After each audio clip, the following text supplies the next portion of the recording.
Ulalele Ifly FM, taking youth places. You are tuned into Fly FM, taking youth places, and your time is exactly 37 minutes past 9. And I'm joined with the lovely and most gorgeous, the gifted doctor. My English needs to be correct. I need to say it again. The gifted doctor. Well done. Mama, I welcome you onto the show. And I'm ready to fly with you and hear all things health coaching and wellness 365. How are you, Mama? Wow. I'm well, thanks. I'm ready to fly as well, I guess. We're ready to fly with you, So, health coach, maybe give us some context. Like the term health coach is probably new to a lot of people. Yeah. What exactly is health coaching and why would someone need to see someone like you? Yeah. So definitely health coaching is quite a new term to a lot of people. Okay. So when you think of a health coach, think of someone who's basically a guide and a support for any sort of health goal that you want to achieve. Okay. So we are trained professionals who basically support people to achieve their health and wellness goals. That could be managing your stress. That could be losing weight. That could be learning how to eat better. That could be getting fitter. So literally, because health and wellness is such a holistic picture and a holistic view, we look at the whole person and we ask you, like, what is it that you want to feel achieve, that you want to work on, and how do we support and hold you accountable through the journey, because we all need accountability to actually get you there. But also the nice thing about what I've incorporated into my health coaching, as we were saying before the show, is that I also do body composition scans, which is quite a nice ad, because this is it's like a scale. Basically, you step on it and in 20 seconds, it basically gives you an analysis of what your body composition is. So how much muscle you have, how much body water you have, how many minerals, where the muscle lies, where the fat lies, how much calories you should be taking, So then we are able to analyze from that and guide you to say, okay, you should be eating more of these foods, less of these foods, doing more of this, so that you can get to the best place and most optimal composition for your health and wellness goals. Wow, okay. So I believe that you're already a medical doctor. What inspired you to now add on health coaching?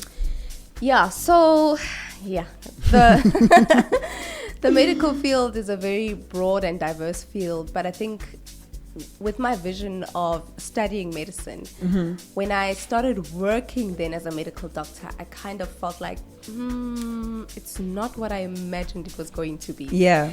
I felt a lot like we were like treating disease, but we were not equipping and educating people on how to actually prevent themselves from getting to the point of disease. Yeah. And a lot of medical consultations are very short, like you have literally 15 minutes with a patient, whether it be in private or public, and there's no time to actually sit with the patient and say, okay, where is it that you actually having problems? Because a lot of the time, the issue is not the disease.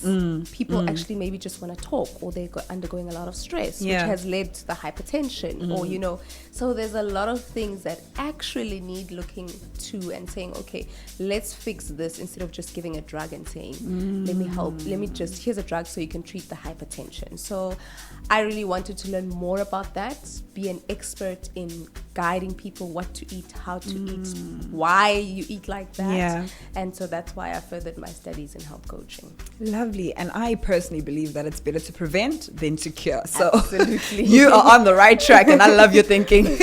How do you now integrate your medical knowledge into your health coaching strategies? Yeah, so it's a beautiful one. I think for me it comes together so beautifully, because even when I was studying health coaching, I was like, it just fits in so beautifully, because to actually understand how food affects your body, you also do need to understand how the body functions, which is a lot of what we do in the medical space. We learn about the body systems, what happens to things when they enter the body, the hormonal, the chemical, etc., all of that. And then, of course, how medication and all of that affects your body. But then coming in now to learn how food affects your body and what it does to your body was absolutely incredible as well. So it's it's very nice to actually bring in the medical side of things to say, well, from a medical point of view, this is what's happening, but from a health and wellness point of view, this is what we need to look at, and this is how we can sort it out. So for me, it's just it's beautifully together. All right. And what is a typical day looking like for someone like you as a health coach and a doctor? Like, what is your typical day like? Okay. So it's not as crazy as it sounds. It does sound quite crazy. That's why I'm actually quite interested to know what it looks like. Well, I think because now I've sort of tailored it to work around what I want to do, because I've just recently opened my new practice, which is called Wellness 365. And basically this is where I now bring together the medical side of things. So I see medical clients or patients as well, but predominantly children. Okay. And then I also do integrate the health coaching into that. So I see clients who want health coaching, but I also do like a medical session with them to sort of examine them, see if they have any underlying conditions. And then we also then do the health coaching with them in the process. So my day would typically look like waking up, getting my son to school, and then heading to my practice to see my clients or my patients. And yeah, I make it fun. I also am not confined to the four walls of my practice. I love to be out and about, educating in schools, doing wellness days. And then I come back, based on appointments and all of that, to see clients and patients. So it's quite an interesting day, but it's a very fun life, I think, that I've created. And sounds very balanced. Like, na balance. Key, very important. Very key. Like, have some balance in your life. That sounds really great. Yeah. Now, what health trends do you think are most beneficial, and which ones should people avoid? Sure. The biggest health trend right now is probably intermittent fasting. I hear a lot about that all the time. Church girlies, we up. Church girlies, we up. But I think intermittent fasting is a good form of sort of a health trend in the sense that it does work if you do it right. But also I think people need to, there's no one size fits all. There's no formula that can work for everyone, because we all have, like I said, body composition is different for everyone, and people respond to different diet trends or health trends differently. However, if you are doing intermittent fasting, I would say please make sure that you're eating the correct foods when you do start eating again, because the problem is a lot of people, they fast and then they go and eat a burger after they've been fasting, or they're not drinking enough water during the time where they're Where's the balance? Where is your balance? So if you're gonna do it, make sure you're doing it right, and that you've also read how many hours to be fasting and all of that stuff. So I would say it's not a bad trend. Trends to stay away from anything that requires you to be completely restrictive of any food group. If it's like saying stay away from carbs completely or this food group completely. Remember, the body it needs variety. This is how we get the gut microbiome to actually produce those healthy bacteria, by eating a variety of foods. It's a matter of learning how to eat what and when, in what portion, and what's the healthier alternative. But like you said, balance is key because that's how the body thrives and learns to also tolerate different foods in different ways. So any health trend that's restrictive and forces you to cut out a food group completely, avoid that. Okay. And are there any quick tips or exercises listeners can try today? Like right now, I want to do a demo right here and, improve my health as of right now. So a quick tip would be obviously watch your portion control. If you think of a plate, right? And you think about how to sort of put the different macronutrients on a plate, you want it to be 50% your vegetables and carbs. And then you want protein to be about 30%. Fats would be about 5%, and then the rest can be whatever else, right? And then also make sure, again, color variety is important. Make your food colorful. That's like 7 colors. Not 7. You can do 3 colors today, 2 tomorrow, 1, But you want to make sure that you're keeping eating a variety of foods. Also remember that food is pleasing to the eye before Yeah. it's pleasing in the mouth. True, So you true. need to, even if you're eating healthy foods, Yeah. it's easy to stay in track with eating healthy if your food looks amazing. Yeah. You know what I mean? Yeah. So make sure you're eating a variety of foods and then watching your portions. In terms of exercises, guys, there are 5 exercises that I think like you can do these Okay. anywhere, anytime. And if you Right do now? these, like you're not only going to be working out, but you get sort of a full body workout. So the first one I would say is the plank, Okay. right? Core, working on core. our core. Oh my gosh. Yeah. And then burpees.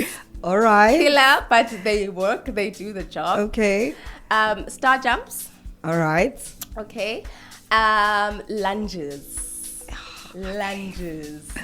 My worst one because I don't like legs, but they I work. love legs. Leg and bum day. Lunges. And then look, if you are an outdoorsy person, jogging is an amazing thing, but also remember to do some strength training. So like weights are a very, very, very key thing.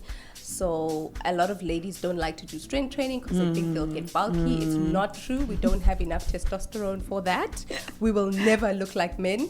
So, but what strength training does is it actually helps us to lose calories and weight while we're sitting even without even actually actively doing work. So it's a very good exercise. So yeah. Wow. Okay. I see there's a lot of exercises that require me to sweat.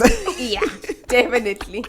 Okay. How can people learn more about your work or get in touch with you and your coaching? Okay, so they can follow my Insta. Oh, yeah. I did say her socials are popping. I did say. They can follow my Instagram. I am at thegifted_doctor Okay. on Instagram, and then they'll find my business page linked there as well in my bio.